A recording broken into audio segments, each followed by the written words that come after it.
Okay, we're live. So I'm Emily Honda with Speed.Training here with Knengi Martin, two-time world champion. So Knengi, tell us a little bit about yourself. Hi, thank you for having me on the show, Emily. Appreciate it. Um, Knengi Martin, number 47, San Diego Surge, number 47, Team USA. Um, I play football, I coach football, I love football, 49ers fan. Um, yeah. I've been playing football for about 11 seasons. Just finished my 11th season, so in 2015 will be my 12th year. Let's see, what else? I've got some national championships. I've got some world championships. Feels good. I was just named defensive player, defensive MVP by my team, and then defensive player of the year by the WFA at the championships. So I had a pretty good defensive year. Okay, well, how'd you get into football? I mean, it's not a sport for women. I played a year of Pop Warner when I was a kid, and then I played my freshman year in high school. And my grades kind of suffered in school. So I got out of it, but when I went off to college in San Luis Obispo, which is up north, I went to a party and somebody was like, "Hey, you should play women's football," and I was like, "Yes, let's do this." So I think the next day we went and signed up, and that was 12 years ago, roughly. So. Okay, well, like you said, you are a world champion, two-time world champion. What was that like playing, on representing the nation on Team USA? It was amazing. The first year that I put my application in, I just sort of did it just as a whim, just to see. And I made the team, and that first year, so many of the athletes that played on that team were players that I had been hearing about. Film was really limited in 2010 to watch other teams play. So I didn't know a whole lot about them, but there were people like Jessica Springer there who played for Dallas for probably 12 years. Just phenomenal running back, linebacker. Rusty Sowers, who was a wide receiver for Kansas City, outstanding athlete. Jenny Schmidt, she was one of the first quarterbacks in women's football to throw for over 3,000 yards. Getting to meet and play with those type of players who I'd been hearing about coming into the league was just an amazing experience. We got to go to Sweden, and I'd never been over there. So the whole experience of it was amazing. Getting to do nothing but football for 2 weeks was probably 2 of the best weeks of my life because I didn't have to do anything but watch film and go to study hall and practice. So I was a happy football player. Okay, and in 2013, right after becoming a world champion, you come back and you're a national champ. That's like 2 huge victories back to back. How was that 2013 season for you? The 2013 season, well, so we won in 2012, and then in 2000. That's okay. So we won the national championship at Heinz Field, which, I mean, it was almost surreal to be on that field, to have the jumbotron, to have the ketchup bottle over the top of the screen, and so playing on that field was in itself an amazing experience. Then on top of that, to win a national championship was huge. You don't get to do that very often, and so I really treasured that experience. Being selected for that 2013 Team USA almost felt more special because I tried out for the team.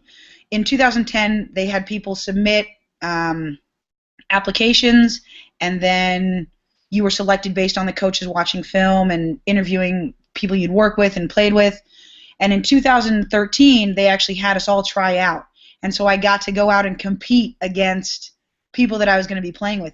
And so it was great for me because I love being on the football field, and I love competing, and I love tackling, and I love all the things that go into football. So for me, that 2013 tryout experience and then making the team almost made it that much better because I really knew that I'd earned that spot by showing the coaches what I could do on the field. Obviously, the head coach knew me from 2010, but it's a 3-year difference. So who knows what kind of player you're going to be 3 years down the road. So I think that it was a more special experience for me in 2013 because I felt like I'd earned my spot on the team, and I felt like I had started to make a name for myself in women's football at that point. So when I came in, there were some people who were like, "Oh, you're Knengi. Like I've heard of you. I've seen you play." And I was like, "Whoa, hold on now. I'm just a football player like you." But I think there was a little something extra that trip. Okay, so you have kind of like your own little following, your own little fan club. Congratulations on that, definitely. Um, but you also coach high school football. What do your players think about that?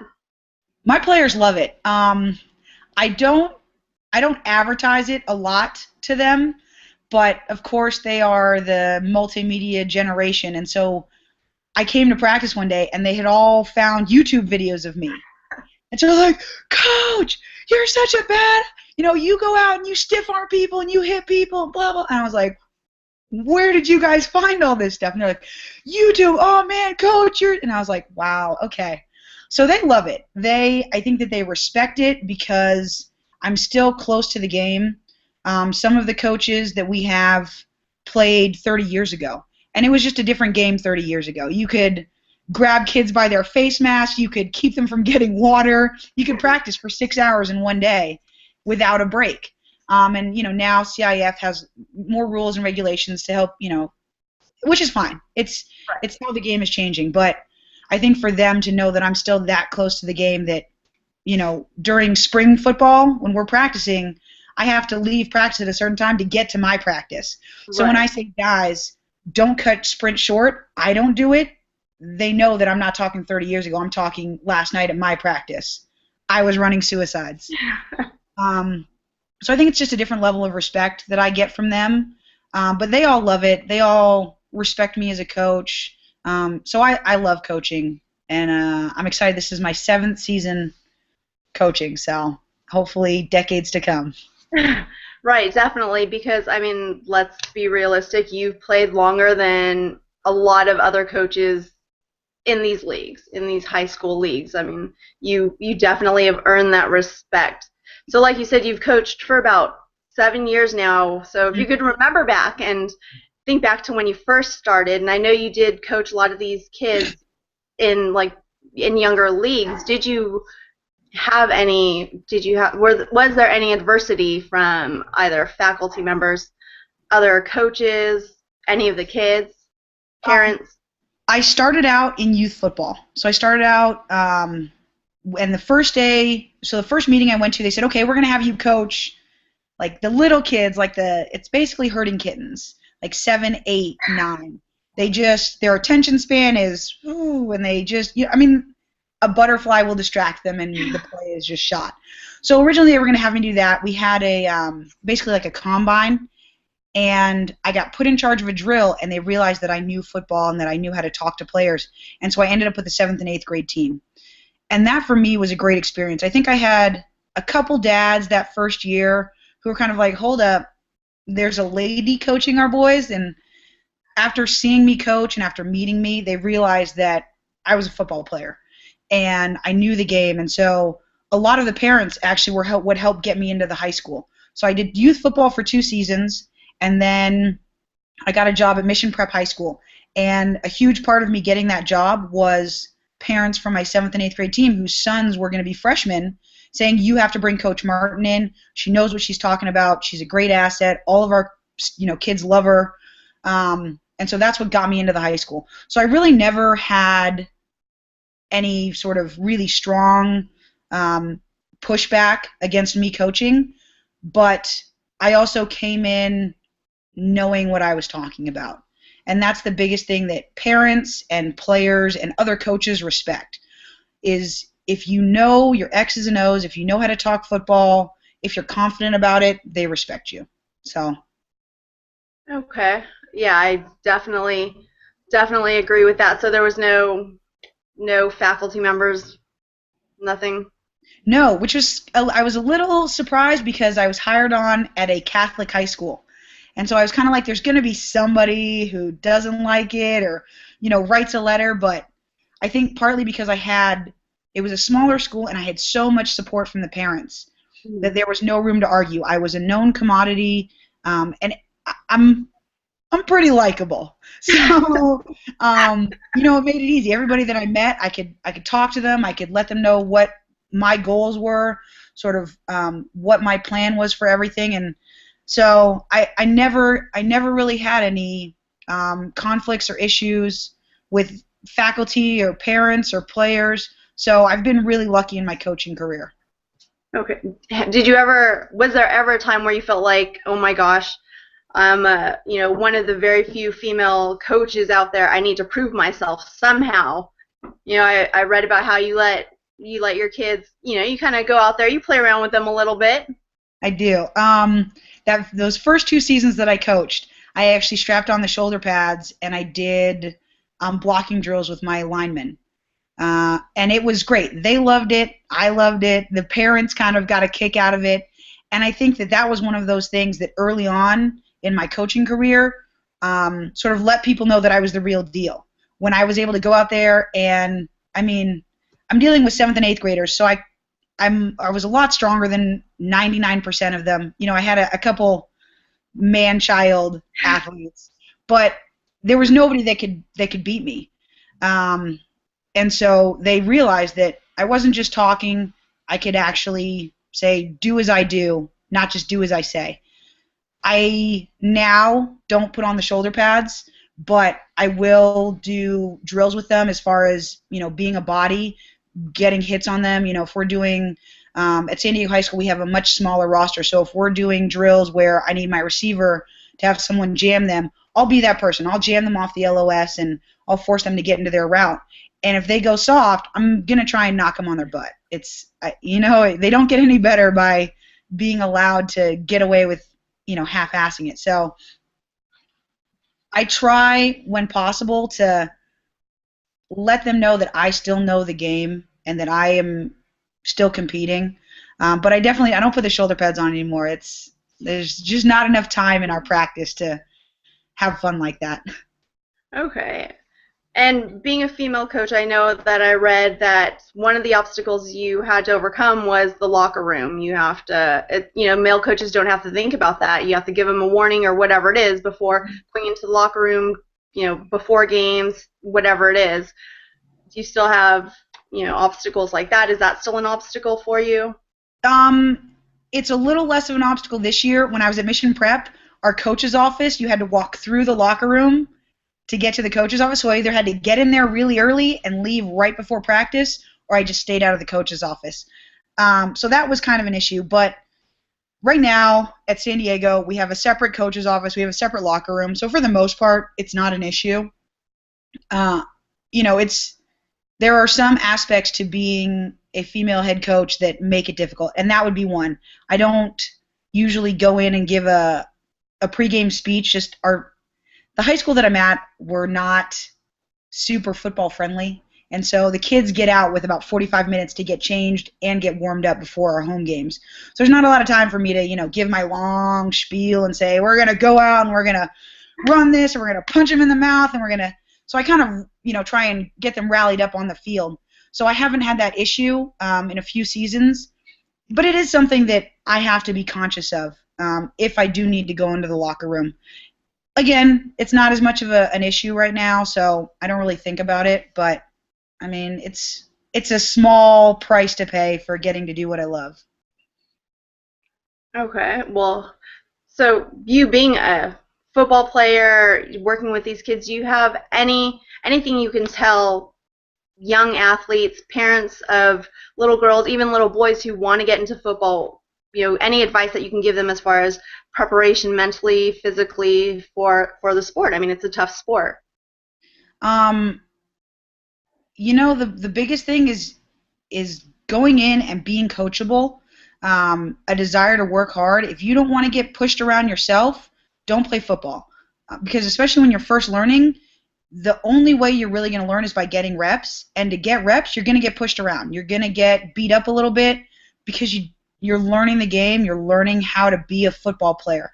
So actually, my girlfriend's daughter, she's 8. She's turned 8, and she's playing her first year of youth football, and she's playing tackle football, and she's loving it. She's not great. She only weighs about 55 pounds. So she's one of the little ones out there, but she loves it. She's not afraid to stick her nose in and try and tackle the biggest kid on her team or the biggest kid on the opposing team. And so for her, it's what I'm saying. It's her love of the game. It's her love of sports, and her willingness to go out there and do the very best that she can, regardless of whether or not she's the best player out there. And so I think for any kid that's trying to get into the sport of football, you just have to be willing to put yourself out there. Because if you're not willing to put yourself out there, you're not going to get an opportunity to actually try it. Parents also want to make sure that the coaches are at least heads up certified, or there's a new tackling video out there put out by the Seattle Seahawks, which not endorsing the Seahawks, but it's a great method of tackling. It's what we're using at the high school, and it helps take the head out of the tackle, which is what you want. And it's actually more of a rugby style tackle. So your daughter could probably benefit from watching that video. And so I think that as long as the coaches are knowledgeable in what they're teaching, the players will be safe. It's a collision sport, so there's always that chance of injury. But if players are being taught correctly, and they're not being taught to lead with their head, and they're not being taught to, they're breaking bad habits early on, football can be a really safe and fun sport. So your girlfriend's daughter, is she playing on an all-girls league? Is she playing with boys? Yeah. Boys? She's on the Del Norte Nighthawks Mighty Might team. And so she's the only girl on her team. But like I said, she loves it. She comes home from practice every day, and she is happy to be out there on the field. She's, playing on the defensive side. She's actually wearing 47 this year, which is exciting. Do you have any influence on that? Maybe a little bit. Last year she did flag football last year, and she was her mom's number. And this year she decided to go with my number.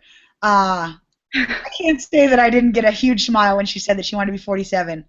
So but I mean, again, it's fun. She enjoys it. Her coaches are knowledgeable. They're teaching good technique out there, and that's, to me, what is important, is that she's enjoying herself, that all the kids are enjoying themselves, and that they're being taught to do football in a safe way.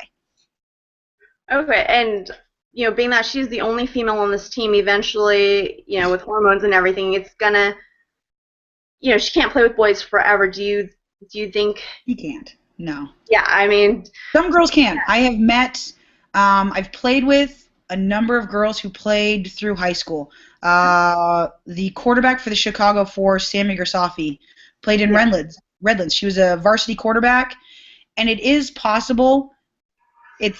You just have to be dedicated, and you have to understand that there is an advantage when you hit high school. I believe that starting in high school, boys have a definite advantage. Girls are a lot smarter. So if they can get their technique down at the beginning of high school, they actually still have the advantage, because I love my guys, but sometimes it goes in one ear and out the other. I teach them a technique and they bull rush. It's, I'm like, get your hands up, club rip, and they just run helmet first into the guy in front of them. So, for girls, as they get up into the higher levels, technique becomes huge, because in my opinion, technique can beat out physical size and skill, not every time, but a lot of the time, because technique is huge. If you can get under someone's shoulder pads when you're trying to drive block them, there's very little you can do once someone has you in a good drive block. So, that's the biggest thing. I don't think Ada's going to make it that far. She's just not built to play football unless she wants to play, safety or receiver or something along those lines. But she's a phenomenal soccer player, and so I kind of think that's the avenue she'll take. Now? What was that? What position is she playing now? She's playing outside linebacker and corner. Oh, okay. So, and again, if the ball is coming her way, the ball carrier, she is not afraid to stick her nose in there and make the tackle. It doesn't matter if they're 2 to 3 times her size. She'll go. She goes in low. She makes good tackles. So, at this level, she's, doing as well as the next kid. So does she watch your YouTube videos and all the videos of you playing? Is that kind of like inspiration? She has gone to most of the games. There's a few games that she's missed, but she's at most of our games. And so I think for her, seeing myself play, seeing her mom play, she's friends with a lot of the women on the team. And so she has a lot of respect for female football players, because she knows that it can be done at a high level. Right. But, I've read your interviews. You like to hit. Does that have any influence on her playing style at all? I don't think at this point it does because she's still getting her bearings as far as um, learning how the game really flows. Flag football is a little bit different than tackle football, but I mean she likes to watch football on Sundays with me. She likes the sport in general. She's still just trying to figure out if she's actually a football player, which she might be a soccer player. I will still love her. Her mom played collegiate and semi-pro soccer, so it would be right up her alley. She's just enjoying it right now, which is all that matters to me. Right. Of Yeah. course. So with women's football, where do you see women's football going in the future? I think that women's football has the potential to grow. It has the potential to become something like the WNBA. For that to happen, the leagues have to unify. We have to stop having 3 leagues with 50 teams apiece because as you've seen some of our games, a 60-0 blowout. Nobody wants to see that. Nobody's gonna. No, television station is gonna pay money to air a game where it's over in the first quarter or the first half. And so I think that for the leagues getting fewer teams that are more competitive, that can travel further, is what's going to really take women's football to that next level. I think that coaching-wise, we're on the right path because we have high school coaches, we have college coaches, we have former NFL players coaching teams now. I know that Boston, I believe their defensive coordinator is a former NFL player. So the knowledge that he can bring to the game is what elevates our game. And Boston is a top caliber team. I'm still a little sour because we lost to them, but I have nothing but respect for their players, for their coaching staff, for the way that they play the game because they play football the way it's meant to be played. They're fundamentally very sound, they're good tacklers, and they're coached very, very well. You can tell the teams that, have Pop Warner coaching. They don't know how to line up, they don't know how to run plays, they don't know how to run routes. And so as the coaching goes up, the level of play goes up, and from there, all we need 30, 40 teams that are all at that same level, and we'll have a marketable product that people will want to see. Everybody loves football. What's not to love? And people want to see big hits. They want to see fundamentally good football. And when we can have that as our product to offer across the board, I think that the ceiling for women's football is non-existent. But until we get to that point, we're just sort of floating along. And there are good teams here and there. There's probably 15 to 20 in the WFA. There's probably another handful over in the IWFL. And I don't know if it's the WPFL. There's one other league, which I'm not. USFL? Yes. And so I think if we can get one league and we can get 30 to 40 really top-notch teams, we'll be able to start selling our product to mainstream markets. Right. What about the spread of American football, to women throughout the world? Do you think it's growing? I definitely see it still growing. Sam Rappaport, who works with the NFL and has worked very, very, very hard to get women's football more recognition, both here in the U.S. and overseas. She has put together 2 clinics. One happened last year. They're doing another one this year. And I believe right now there's at least a dozen different countries that are involved and that are going to be sending players over here to compete in a, I think it's a 3-day camp in, I want to say, February or March, something like that. And so stuff like that is huge for women's football. The fact that Team USA has been able to twice now go overseas and compete with these women who, some of them, like the Germany quarterback, have been playing for 2+ decades. And then there's teams like the team in Spain that has been around for 2 years. And that team has a lot of heart. They don't have a lot of football fundamentals yet. But them playing against us and them meeting us, for them was a huge experience, was something that sort of fueled their football fire. I'm friends with a lot of them on Facebook. We have, World Women's Football pages where we can talk and share stories. And I'm I'm so thrilled that the sport of women's football is growing both here in the U.S. and overseas. Okay, I mean, but one huge challenge that you women football players are facing is you guys don't get paid to play the game you guys love. You guys have to raise the money. You guys have to work full-time jobs. You know, there's so many other obstacles that you guys have to overcome, you know, as opposed to your male counterparts being in the NFL. They get the sponsors, you know, it's different. Do you see that changing at all in the future? Again, I think it goes back to the unified league and the, 30 to 40 top-notch teams. When we can get teams that can put up games where it's a 3-point game or a 1-point game or a 1-touchdown game, it's easier to get sponsorships because we're playing at more of a professional level. When you have blowout games, nobody's going to put their money into that, unfortunately, aside from the people who play and do it because they love it. So I think that, yes, one day we will get paid. I don't know if it'll happen in my career. Hopefully by the time it happens, I'll be coaching a women's team. But I definitely see it happening, and I can see in the future that players don't have to pay to play. I think it's a little further off for us actually getting paid, but if I could play without having to put out my own money, I would be 100% happy. Okay, Knengi. Well, I definitely don't want to take up too much more of your time. I know that I only said I was going to keep you for about 30 minutes. I'm getting one more question. Oh, one more question from – okay, 2 more questions. Okay. So, who are your Super Bowl picks? Ooh. 49ers. 49ers.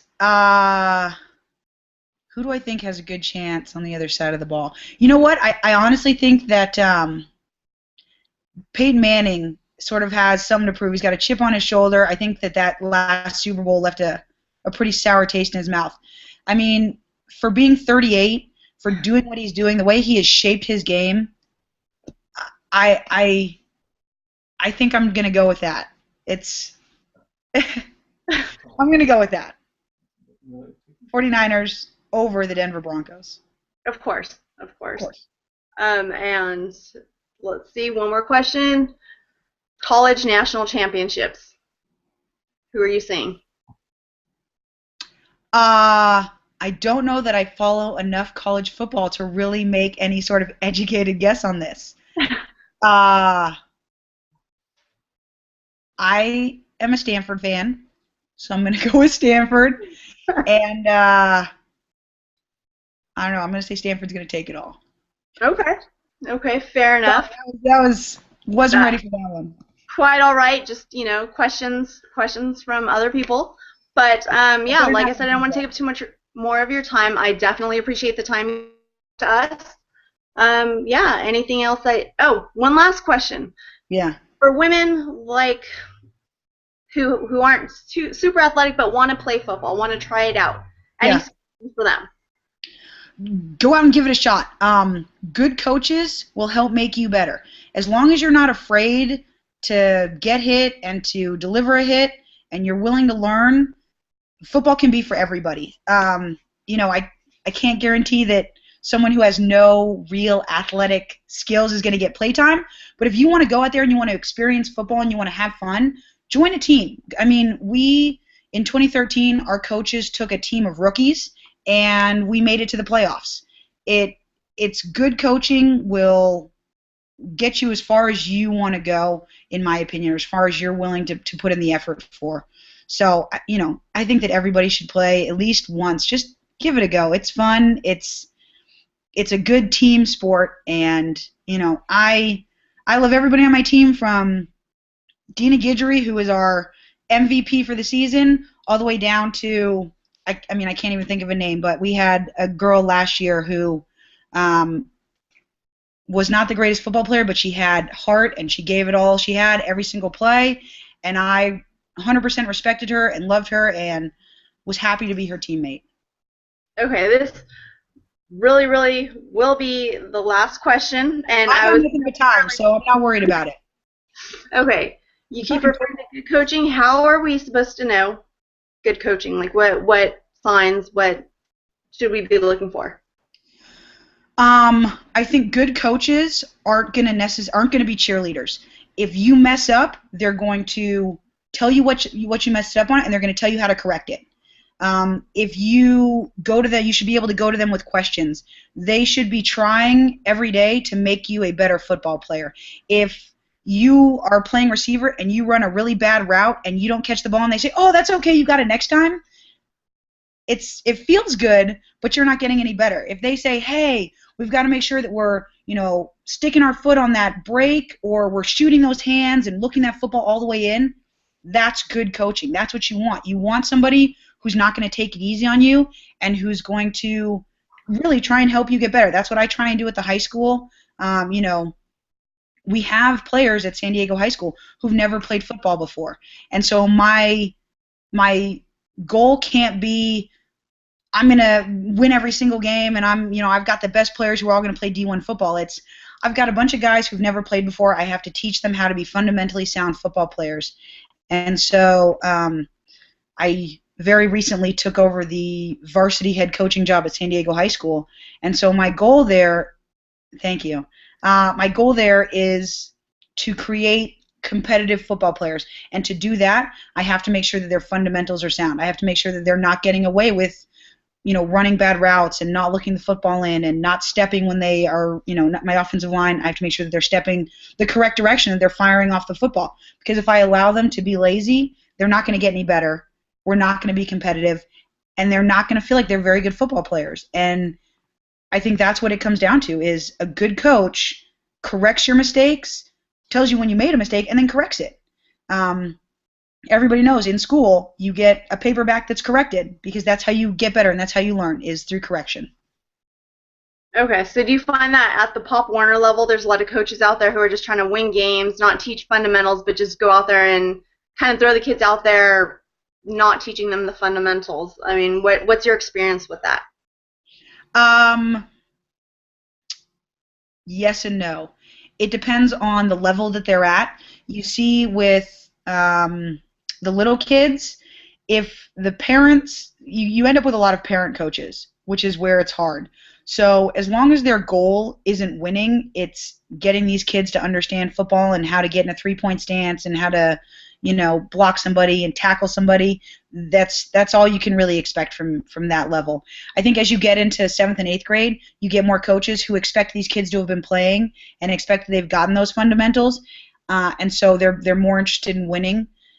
For me, like I said, at the high school, because I know that we have a lot of kids who are coming in as freshmen having never played, I have to be concerned with fundamentals. I can't be concerned with winning. And that for me has taken a sort of mental switch, because for 99% of my football career, I've been on winning teams. 99% of my coaching career, I've been on winning teams. I've been part of winning teams. And so the JV team won their first game last Friday. And one of my players was like, "Coach, you got your first win." And I was like, "No, I got my first win with you guys. I was a winning coach before I got to San Diego." He's like, "Oh." I was like, "But it was fun. Like, I'm not taking anything away from your win. Just I've won before." So again, being competitive to me is always what it's about. Win, lose, draw. Be competitive. In the championship game, even though we lost, I felt like for the second half of that game, predominantly, we were very competitive. And so, as much as I hate to lose, I can walk off the field at the end of that game saying, I competed, I gave it everything that I had. There's nothing more that I can do. It's a team sport. It takes all 11 people on the field. It takes all 40 of us on the team to win. We played a very well-coached, very high-caliber Boston team. My hat's off to them. But we're coming back next year, bigger, stronger, faster. Okay. So, I completely forgot this question. I know I keep telling you last question, but... Like I said, I got some time, so I love talking football. So being a head coach now, a varsity as well, do you get more nervous? I mean, you've played in world championships. Where are you more nervous? Coaching or playing? I don't know if it's about nervous. I think that it's playing. I get really, really excited. We had our banquet the other night, and just being around my team, I start to bounce. Like, I think I walked in the door, and within about 30 seconds, I was sort of bouncing around. I just can't help it. I get excited to be around my teammates. I get excited for anything that involves football. So for me on game days, I'm just pumped up. My body just wants to move. I'm ready to do what I've been working hard for all week. With coaching, I think that I'm not nervous so much as I'm just anxious, because I know that I've put in a good game plan. I know that I've done the best I can do coaching these guys all week, but I'm not on the field. I'm not the middle linebacker. I don't get to direct traffic with my defense. I don't get to go out there and physically do anything. I'm just trying to get these guys in the right position. I'm trying to give them the right play to help them be successful. And so I think for me, it's just, I get a little more anxious and a little more like, oh, like, why can't we do this? Or why aren't we why aren't we filling that gap? Why aren't we making better tackles? So it's not nervous. I don't get nervous so much as I'm just anxious. I don't get to get any of that adrenaline out. I still get the same bounce on game day. I just don't get to hit anybody. Well, Knengi, I'm definitely don't want to take any of your time, but I completely appreciate the time that you took to talk to us. Of course.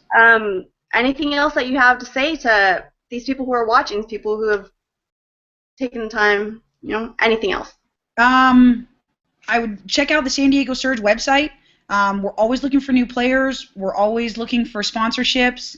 SanDiegoSurge.com. I would, if you're interested in coming to a Cavers football game, San Diego Cavers, I'm going to be starting a Facebook page there. Our program is really in need of help as far as support via fans, support financially. So anything people can do in the San Diego area, come out and cheer for us. We're trying to be competitive. We're trying to change our mentality there. And then for anybody out there in San Diego who's got kids who want to play football, the Knengi Martin Football Academy, I do special personalized training. I do small groups, and it's football fundamentals. It's technique. It's trying to get these kids ready for the next season that they're going to play. So those are sort of the three things that I like to, give a shout out to, is the Surge, the high school, and then myself. For it's personal training, it's football specific training. But yeah, football. Okay, and for your own academy, is there a website that we can visit, someplace where people can go? They can email me, Knengi M, Knengim. My name is funky. They can email me, and I give them more information. I'm also working on a Facebook page for that as well. We got lots in the works. Okay, sounds good, Knengi. Well, thank you again so much for the time that you took. We really appreciate it, and we look forward to, following your high school team and seeing you play this coming up season. Awesome. Thank you so much for having me. It was a pleasure. I'd do it anytime. All right, sounds good. I'll hold you to that. We'll be talking again. Awesome. Thank you. All right, thank you. Have a good one. You too.